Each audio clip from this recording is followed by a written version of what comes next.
इस वीडियो में बात करेंगे stopping by woods on a snowy evening के थर्ड स्टैंजा के बारे में। तो डिफरेंट पर्सपेक्टिव से हम इसके एक्सप्लेनेशन को देखेंगे, क्या मतलब है इसका। तो स्टैंजा है, he gives his harness bells a shake to ask if there is some mistake, the only other sound's the sweep of easy wind and flake.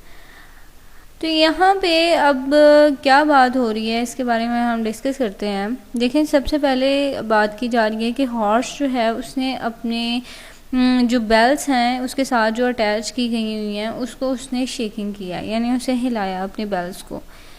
अब यहाँ पे जो राइटर है उसने अपने हॉर्स को ही के साथ मतलब बुलाया, मतलब उसे पर्सोनिफिकेशन यहाँ पे यूज़ की है कि उसे कहा है कि ही, यानी मैन के साथ उसे कंपेयर किया। अब हॉर्स जो है उसने अपनी बेल्स को हिलाया और पूछा कि कोई प्रॉब्लम है, तुम यहाँ पे खड़े हो गए हो, कोई यहाँ पे जो है फार्म हाउस नहीं है, ना कोई यहाँ पे स्टे करने की ऐसी कोई जगह है जहाँ पे तुम खड़े हो गए हो, तो कोई क्या मसला है। यानी ये बहुत अनएक्सपेक्टेड सी चीज़ है कि तुम यहाँ पे वुड्स के पास इतनी डार्कनेस में तुम खड़े हो गए हो, इसलिए उसने अपनी बेल्स को हिलाया है। अब बेल्स जो हैं यहाँ पे बहुत ही इम्पोर्टेंट सिंबल है। आप बेल जो है वो स्पीच भी हो सकती है, उसके बाद कुछ भी हो सकता है, रोमांस रैशनैलिटी हो सकती है, द लाइट ऑफ रीज़न हम इसे कह सकते हैं, या फिर गॉड भी हो सकता है कि गॉड जो है इंसान को हिला रहा है बेल्स के ज़रिए। अब आपको पता है कि बेल जो है वो अलार्म का एक नोशन है। मतलब हम मोस्टली अलार्म किस लिए लगाते हैं, ताकि हम जब अपनी मतलब होश में ना हो तो हमें अलार्म जो है वो बज के तो हमें जगाता है, यानी हमें मतलब रिमाइंड करवाता है कि हमने कुछ करना है। तो माइंड अलार्म जो है वो हमें रिमाइंडर करवा रहा होता है। तो इसी तरह बेल्स को अलार्म का नोशन ही कहा जाता है। तो आपको पता है कि अलार्म किस चीज़ के लिए यूज़ होता है। तो यहाँ पे उसने ये बेल्स का वर्ड क्यों यूज़ किया है, इसीलिए किया है उसने, नरेटर ने, कि हॉर्स जो है उसने बेल्स को शेक किया है, यानी उसने एक किस्म का अलार्म दिया है कि तुम क्या कर रहे हो, तुम यहाँ से बहुत दूर चले गए हुए हो, उसको दोबारा अपनी रियलिटी में लेके आ रहा है। मतलब वो कह रहा है कि तुम, मतलब तुम्हें नहीं पता कि तुम कहाँ खड़े हो, तुम यहाँ पे ना तो खड़े होने का कोई मतलब बन रहा है, हमें यहाँ से चले जाना चाहिए। इस तरह उसने उसको अपनी कॉन्शियस में लाने की कोशिश की है।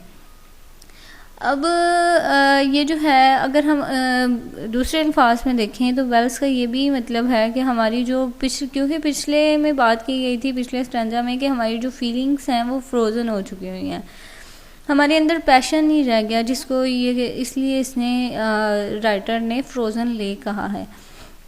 तो यहाँ पे बेल्स को उसने हिला के ये हमें बताया है कि हमारी जो फीलिंग्स हैं वो बिल्कुल जो फ्रोज़न हो चुकी हैं, उनको दोबारा से हमें चाहिए कि हम अपने गोल्स पर फोकस करें।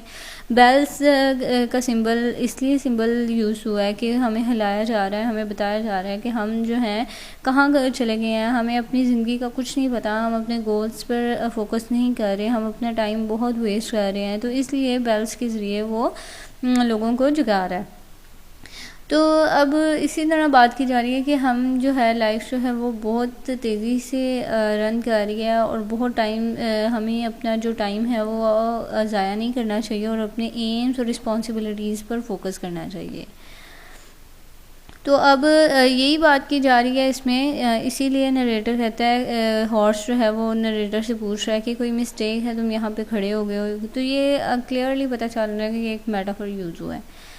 अब नेक्स्ट लाइन्स में बात की जा रही है कि वहाँ पे एवरीवेयर किस चीज़ का साउंड है, डाउनी फ्लेक्स का साउंड है, और विंड हवा चल रही है, तो इसकी बात की जा रही है। अब यहाँ पे ना एक किस्म का कन्फ्लिक्ट आ रहा है, क्योंकि विंटर, ये जो फॉलिंग स्नो है इससे ज़ाहिर पता चल रहा है कि विंटर का सीज़न है। अब विंटर जो है वो मोस्टली सैडनेस के लिए हम उसे यूज़ करते हैं, लेकिन दूसरी जगह पे जो बात की जा रही है वो ये कि स्नो फ्लेक्स जो हैं वो हैप्पीनेस को शो करती हैं। तो ये एक किस्म का कन्फ्लिक्ट आ रहा है इस लाइन्स में।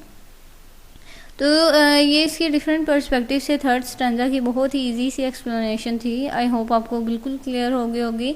Thank you so much for watching. अगर आपको मेरी वीडियो अच्छी लगी तो इसे लाइक और सब्सक्राइब ज़रूर कीजिएगा, और लास्ट स्टैंजा की एक्सप्लेनेशन के लिए भी ज़रूर ज्वाइन कीजिएगा।